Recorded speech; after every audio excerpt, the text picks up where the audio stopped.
All right, y'all. Who I got right now? I got my man Charlie Nichols, one of our senior leaders. I'll tell a quick story. I remember we were at it wasn't West Ottawa. It was Grand Haven.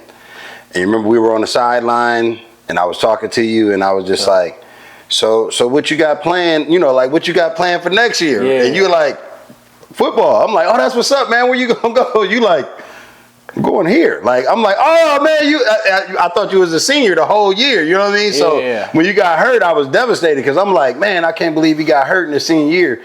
I'm not gonna lie. I've always remember that moment because I was just like, oh yeah, we're gonna have a great season. We got Charlie coming back next year, but I didn't know. Like I thought you were a senior. You know what I mean? So, what was that like? What was that like for you when you found out that you had that season-ending injury at that point? So like, I've never been injured before. Like at least not for football. And like, so football is my main thing. Obviously, it's like all I do. And so it's the first game. It's the 9th play of the game. We just grinded all summer. We got the new coaching staff coming in. I'm feeling good. We got Kate. I got Kate behind me. Yeah. Like, I'm feeling great. I like the line that we got. And it's just, I remember the play exactly. It was puck right. We're sliding left. And so basically on puck, we open a hole in the middle for if Kate wants to step up. Yeah. He sees the hole. He takes the hole.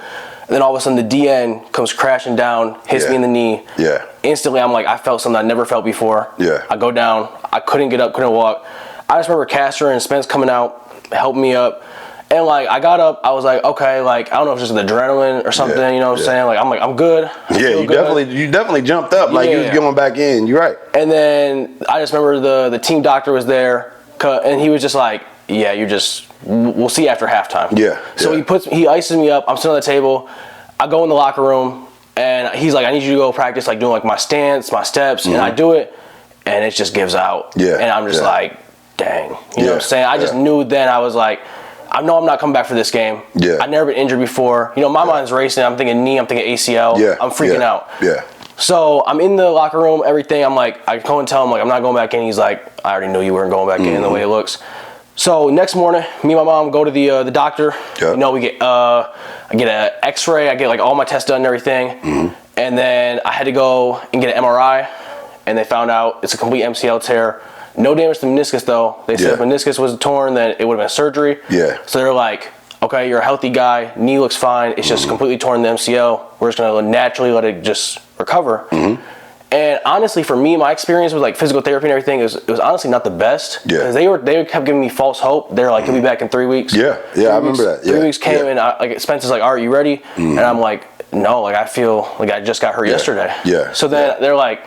So I go back to PT, they're like, all right, 2 weeks now. And then after the 2 weeks, Spencer's like, all right, let's go. And I'm like, I'm not. You just don't have it. Yeah. You don't have it. So then they finally tell me, they're like, first round of playoffs, you'll be back. I'm like, okay, this is fine. Like, that means I missed the whole year, but I'll be back for playoffs. Yeah. Playoffs come. Spencer asked me, like, just be honest with me, can you go in? I was like, no, they just won't clear me. And I don't end up getting cleared till a whole another month after that. Yeah. So that's what just kind of sucked, is just like the constant like false hope and everything. Yeah. Yeah. But that also kind of drove me, because it's like, okay, I can be back in 3 weeks. Now I'm back in 5 weeks. Yeah. So like, honestly, like I said, physical therapy was kind of bad, but also just the growing from it and everything. Like, I've been in physical therapy before. Like, I really did like the people I had around me. So, but once it hit me that I was missing that whole year, I was grateful because I already had the past 2 years on varsity. Yeah. But it also sucked though, because I missed a year with the guys, missed a year with the new coaching staff. Yeah. But I also was just trying to help out any ways that I could. Yeah. Ball boy, water boy, whatever I could do, just make sure I was still with the team. So definitely. And I'm not gonna lie, like, and I say it for everybody that's around, like, we really appreciate that, because you never went away. Like, you were always there, you were always coaching. And then just think about everything that we went through with our offensive line. You constantly being there, that's huge. I remember when I got hurt, I had never been hurt before. I got hurt in my senior year. I got hurt at the 5th game and didn't play anymore.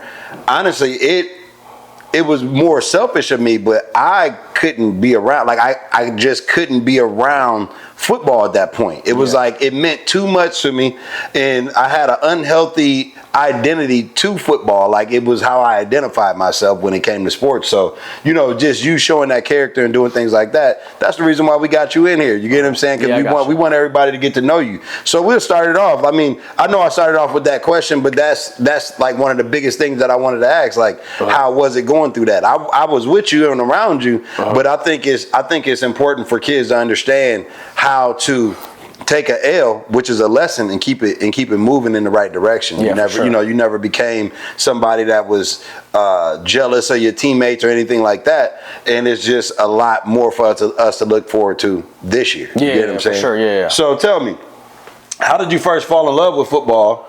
Was there a moment that made you realize that this was your sport? Okay, so I first fell in love. My parents split when I was young. I wasn't really in anything. I wasn't really an athletic kid. I was just sitting around the house. And then my mom met this new dude who's now my stepdad. Love him to death. That's my guy. He's like, you got to get into sports. Yeah. He's like, you a big dude. Like, you got to do something. Yeah. I'm like, okay. He signs me up for football. I hate it. I remember like the whole first year. So I started playing football in 5th grade. I cried every day at practice. You know, no big kid wants to be out there in the heat. Yeah. You know, in the grass field, potholes, everything. Yeah. So I hated it. And then like my coaches over time, just like they show me like they'd be like, you can take like your anger out. There's just different ways there's a way you can do, how you can express yourself on the field, you know what I'm saying? So I'm like, okay. And like obviously like I said, like with my parents split and everything, and like there's nothing against my stepdad, but back at the time, you know, I'm a young kid, I didn't know what was going on. Yeah, definitely. So obviously I had like a bunch of anger and everything built up. Yeah. And so like I go on the field and then I just go take it out, and I'm like, it's like a therapy almost, you know what I'm saying? Yes. So I thank my stepdad for everything, because he really is the one that got me into it. Yeah. But when I'd say I actually like fell in love, it would probably be 8th grade year. Coach Cash, he don't coach no more, but he really just like, I don't know, there was no like specific moment. It was just like the way he did things, the way he coached, the way he talked. Like he you could tell he seriously wanted the best for the team. Yeah. You know what I'm saying? I went through like 3 position changes. He had me like center, right guard, left guard. Yeah. And I would always question him, like, why do you keep changing me? He's like, it's just what's best for the team. And I'm like, that's really what made me fall in love with it. Yeah. You know what I'm saying? Yeah, definitely. So yeah, those were probably the 2 times when I got into football and then when I fell in love with it. Okay. Who do you currently play for? And what's it like being a part of that team? So, you know, I play for the East Kentwood Falcons. Okay, you know, okay. My guys, everything. I've been there all 4 years. I've always been a Kentwood kid, you know what I'm saying? But, like, being part of this team and, like, it really being senior year, like, really stepping into, like, a leader role and everything, it really does mean everything to me.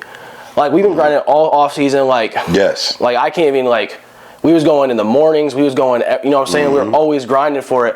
And, like, it's nice because the group of guys, I was really worried. Everyone was worried, to be honest, because we lost all those lines last year. You get what I'm saying? I was worried, for sure. We sent everybody to college, which is fire. Yes, you know what I'm saying? that is. Like, that's great. But it's like, I'm worried because I'm like, okay, we don't got the height. We don't got the size. We don't got the weight on us. We don't got the strength.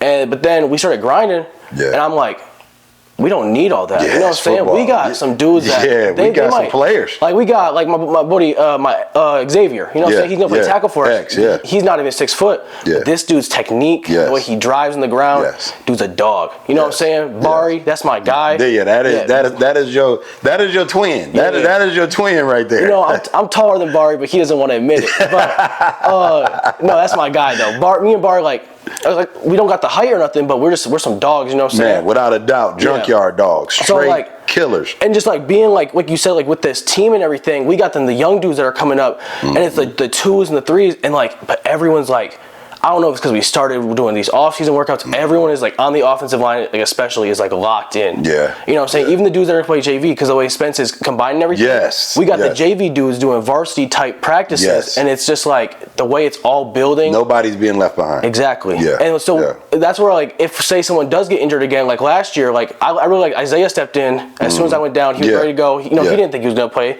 Yeah. And he got in there and he balled out. He actually did a great job. I remember many times me and Cash are on the sideline, and we would just watch him. You know, it'd be like, man, I always pull for Zay, because last summer it was like I literally snatched his soul from him. Yeah. And to see where he's at this year, you know what I mean? Like it's just to watch this group, but like to watch Isaiah, to watch guys like that, it's just like, man, we're gonna be able to count on him this year. Yeah, for sure. We're gonna be able to count on him big time. That's something like I really like about how everybody's locked in, and the way like we combined our practices is I don't feel worried if someone goes down with an injury. I just know the next dude up, like the 2s and the 3s, they're ready to go. Yeah, definitely. Exactly. I agree with that. I definitely agree with that. So it's your senior season finally here, right?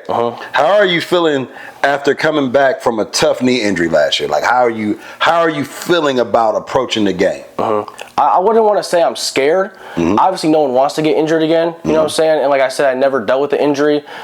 But you know, I wouldn't say I'm scared. It's just there's a little bit of hesitation. Yeah, you know what I'm definitely. But I'm not gonna say I'm gonna hesitate and not still go ball out. I haven't picked up an offer or nothing. Like, I really have to. This is my prove it season. You know what I'm saying? Especially missing that last year, everything. Like, I'm ready just to give like 100% everything I got. So honestly, with the injury and everything, and like I said, like the whole physical therapy, like the rehab process, like I feel good. My knee feels better than ever because like I was training and I was working this knee in like positions I've never worked before. Like, I'm doing the most exotic exercises. And like at first, I was down it a little bit, and I'd be like, why am I doing this? I kind of felt pointless. But now it's been almost a year since the injury. I feel stronger than ever. I feel better than ever. Now, I'm gonna throw this little follow-up question in here. How do you feel about Coach Stank? Coach Stank? Yeah. Oh, I love Coach Stank. Like, I feel like that's a big piece that we got this year. And just watching y'all work. You know, you in the summertime, you see all the pretty receiver stuff, the quarterback stuff, but there's not a lot of times where you see an offensive line trainer out here really teaching real offensive line, being physical, how to play with your hands, how to move your feet. So it's like, how do you feel compared to going into the last year, as far as like skill wise, technique wise? How do you feel about Coach Stank coming in this year as a coach? Yeah, I love Stank, and it's like we now have 3 official offensive line coaches. We have Morrow, we got an old head. We got Castor, who went straight from playing the game to coaching the game, and we got Stank, who did the same, but Stank is just way younger than Castor. So we really have like 3 different ways of coaching. So everything that you need to get, no matter what your learning style is, it hits you. You know what I'm saying? And Stank's that guy, and I don't know if it's because he's younger guy, he got more free time, but he's the guy, like after practice, he'll stay with you for an hour. Or you text him on the weekend, you'll be like, hey, can I get a session with you? He'll go get that session with you. And being from the east side, he's trained all the other dudes. He was telling me about it, like his whole boss hug thing. Like, he's got all these dudes in college, like it shows for a reason. He got like, what did he say, 17 out of the 25 players that he's working with, they all got offers in D1. Exactly. But the biggest thing that I'll say about him is that he's the guy that's always coming back like, 40, man. Like, Charlie is literally undefeated for like, the coaches are saying he's been undefeated the last 2 years. Like, how does that feel to dominate? And this is the game of football. Either it is or it isn't. Like, I don't care how big you are. I don't care. Like you could be 6'6". My thing is, if they got the best players at this camp and you're dominating these players, what makes them think that when you get pads on and you get the offensive line help and you guys are sliding and you guys are working the technique that you're working, that's not going to translate? How do you feel about that? Like, how does that make you feel? Is it motivating? Is it frustrating? How does that make you feel? Honestly, it's just a bunch of emotions. Like, I'm going to give an example. I'm going to keep it anonymous, but I was at a camp, and at the end, me and Stank go up to the coach. We say what's up, and he's like, Stank's just like, so what's going on? Like, what he's got to work on? And the coach seriously says to me, you've been to 3 camps for us this year. I've never seen you lose a rep. You're just too short. And that's where, like, I kind of like just question it, and I'm like, okay, what do I got to do though? You know what I'm saying? Like, that, I can't just go hang from a bar and grow 4 inches. Like, is it something with my technique? Is if it's not anything else, then. And you talk about the technique. That's where I would much rather a coach say to me, they're like, okay, you look great and everything. You're just too slow to play for us. Then I go grind for the next few months. We'll go get some speed. I go get some speed. Exactly. And then I prove to them, I'm like, okay, I'm willing of this offer. But when you tell me that the reason you won't give me the opportunity is out of my control, it's almost crushing. You know what I'm saying? But not crushing as in I'm just gonna get crushed and I'm gonna stay down there. It's just like I said earlier, it's a prove it season. After missing this last year, after saying I'm too short, like seriously, like, this last season is like everything is just gonna be out on the line. Like, I'm just gonna show it all.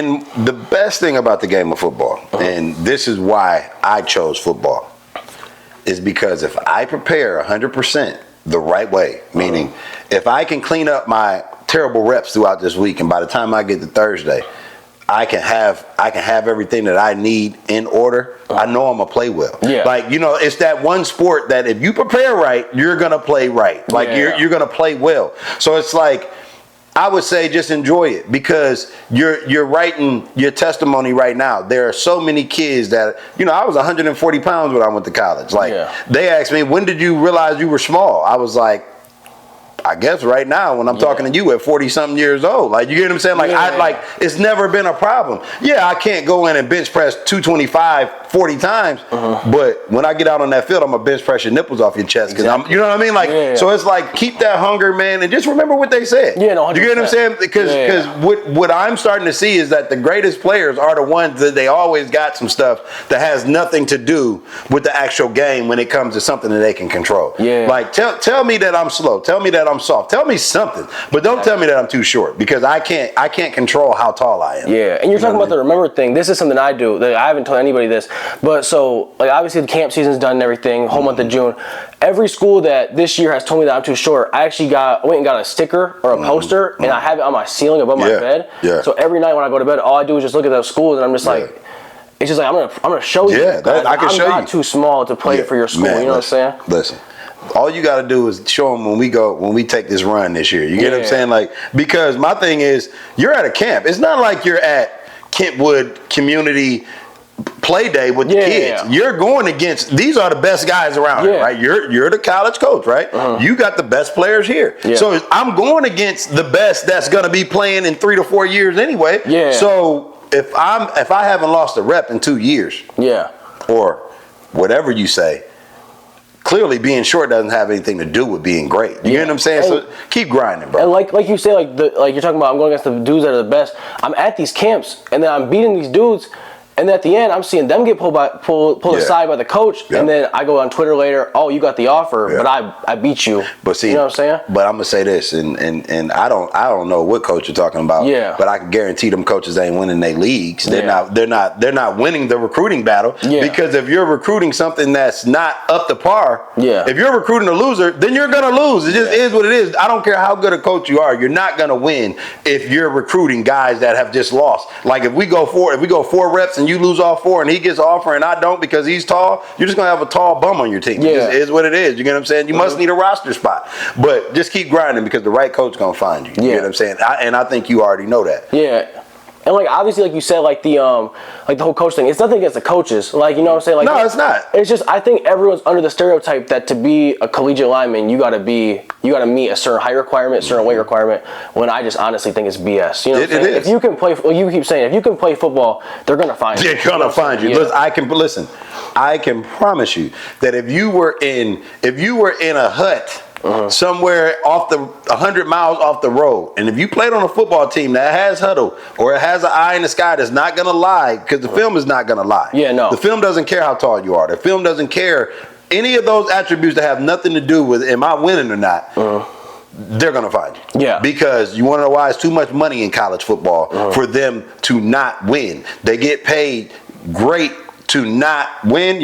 Like there's a whole bunch of other coaches that's waiting to take your spot. You get what I'm saying? So 100%. Understand that it's all part of your testimony right now. So when you write your book, this is gonna go to all those guys like myself. Like I look at Russell Wilson's, I look at the Lamar Jacksons, I look at all these guys that were able to go and play quarterback in the late 2010s, the 2020s. And I was the prototype for all those guys. You get what I'm saying? They told me that, in order for me to play, the only Big Ten team that I could have played quarterback for was Indiana. And that was Antoine Randall was the quarterback before I went there. If that would have been there. And he was shorter than I was. So back then it was like, a dual threat quarterback. I wasn't like my good buddy Ryan Van Dyke, who's 6'5", Jeff Smoker, who's 6'3". I wasn't like them, so I had to go play DB. So I know what it's like to not be in your position because they're telling you you don't have a certain attribute that you clearly. Well, I won a lot of games in high school, and I happened to be one of the best players at my position that year in my state. So it didn't at that point. It was like you said, it's a stereotype. But I guarantee the more Charlies we get in this football thing, it's about winning at the end of the day. And whoever wants to win will come find you. You get what I'm saying? They will come find you. I can promise you that. So since we're talking about recruitment, okay, let's say And it's crazy because the question that I wanted to ask you, you already answered the question inside of what you were saying. And the question was, if we're going to a recruitment camps and crush every drill and only to be told you're too small, how do you stay motivated through those moments? Yeah. You know what I mean? So you already answered that, right? Yeah. So let's go on to another one. Let's go to who's made the biggest impact on you, on or off the field, that helps you shape the player and the person that you are today. So I got two people for this. I mentioned earlier my stepdad. Mm-hmm. Like I said, it's just like the countless hours. It's like get home from practice, we got another practice. You know what I'm saying? Even if it's just in the backyard. Mm-hmm. And like this, like he didn't go nowhere with football. You know what I'm saying? Not to say that to like hate on him or nothing. Yeah. But it's just like I think he just genuinely wants me to just succeed so bad that he's sacrificing all this time that he just like is allowing me to like get this extra work in and push me just this and this and that. And then the second person is got to be Coach Castor. Mm-hmm. So Coach Castor was my freshman head coach, and then the next year was the varsity O-line coach. So I've always stuck with him all throughout everything. I had him as a teacher, and it's just like there's no specific time or anything. It's just the way he goes about just everything. His life, you know what I'm saying? The way he coaches, the way you can tell he genuinely like has a love for each and every one of the players. Yes. You know what I'm saying? Yeah. I totally understand and speak to how important it is, because I think coaches that watch this, coaches that'll watch this, coaches that, you know, they work with kids every day. How important is it for us as grown men, mentors, coaches, whatever you want to call us, how important is it for us, Charlie, to go out and really care about the kids first? How important is that to a teenager?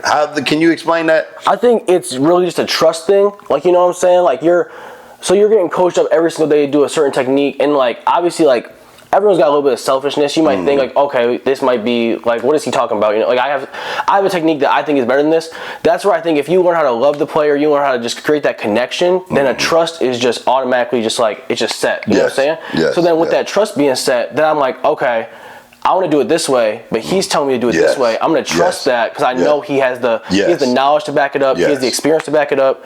So that's why I think it's so important that a coach, instead of just becoming just a person that just tells you what to do, there's got to be a person that's actually a part of your life. Yes, you know what I agree.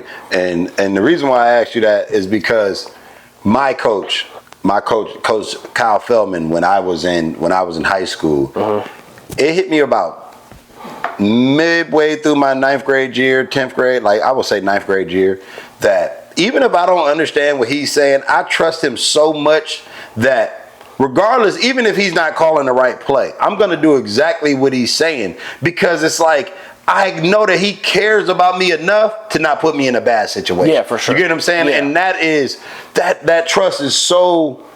That trust, like I didn't have that trust when I went to Michigan State. Yeah. Like it was like my coach was falling asleep in the meetings. Like my coach would fall asleep in the meeting, miss the assignment, and then when I mess up on the field, he would be the dude that was cussing me out worse than the defensive coordinator was, without just saying like, Coach, he doesn't know what he's doing because I was asleep. I didn't even get the assignment. Yeah. I didn't teach him right. So that's such a big thing. And you cherish that, and it's not like that everywhere. You know what I mean? It's not like that everywhere. And Castor is a good guy. He's a great that's guy. My guy. So what message would you send to other underdogs out there who feel like they're being overlooked and underestimated? I would say you owe nobody nothing. You know what I'm saying? You know your worth. You know the type of player you are. You know like what you can do, this and that. And like you said, like if you can ball, they're gonna find you. I think if you ball, you're gonna get the call. Yeah, exactly. Yeah, and it's just like recruiting. Like you mentioned earlier, it's just such a stressful. It's just such a.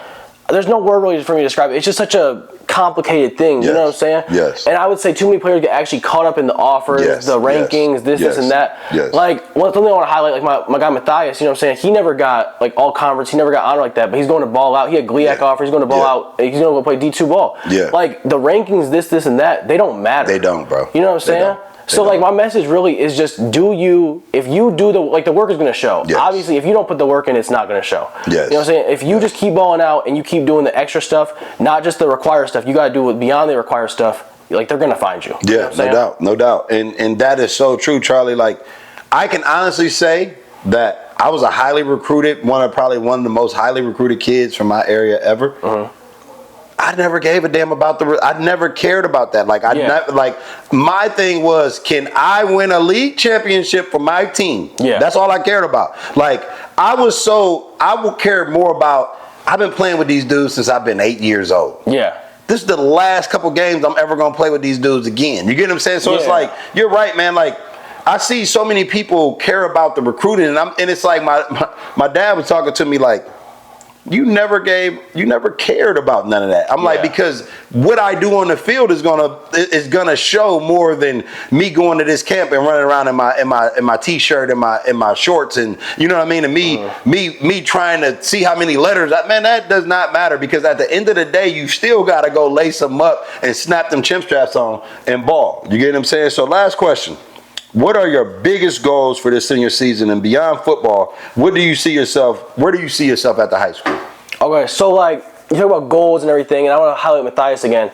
I was just talking to him last night. I was on the phone with him. Like you said, like the whole rankings and everything. People just get too caught up. People are gonna I think the expected answer is like all state or all conference. Yeah. I don't care about that. Yeah. I don't. I know I can play. I know I'm at the level of those other players. Yes. You know what I'm saying? And a lot of that stuff too is if your team goes crazy. Yes. Then it's just, that's what it's about. Like we saw it exactly in our. And that's what it's about. See. And it's that's just what it's about. Honestly, it's just. My biggest goal wouldn't even be to just like picking up this first offer. It would just be proving everybody wrong, and like everybody that just, the height thing, he's not going to be the same after the injury thing. It's just like, I know who I am. I know the type of player I am. Like, I'm just going to prove it to you guys. You are who you think you are. Exactly. And that's where we end at. I love it. See, like, I feel like you're going to do things in a great way this year. Like I said, like, I don't think people understand. We got people coming back in the right positions. Yeah, 100%. Where we were weak at last year, those dudes are back now. You get what I'm saying? Like, and we have a toughness that I think will show from day one, especially when we start getting into the pads and getting into the scrimmages and stuff like that. I think we got a toughness this year that is significantly better than it was last year. For sure. And it's only because we're a year 2 into our coaching staff. I think last year was like that foundation to be built, and now that we have that running, and everyone has the trust, with the coaching staff, and I think, like you said, it's just we got everything already settled. We just building off it now. No doubt. And look, there you got it, my man C. Understand, Charlie Nichols, he is coming. Hey, thanks for coming out for me, man. Thank you for having me. Hey, look, this is not going to be the only time. So we're going to get all your boys on here. We're going to get Jabari on here. We're going to get X on here. Yes, we're going to get Isaiah on here. Yep. We're getting all y'all on here on a weekly basis, because I feel like this is going to help all of y'all, because the EK boys is coming. You know what I'm saying? The EK boys is coming, no doubt.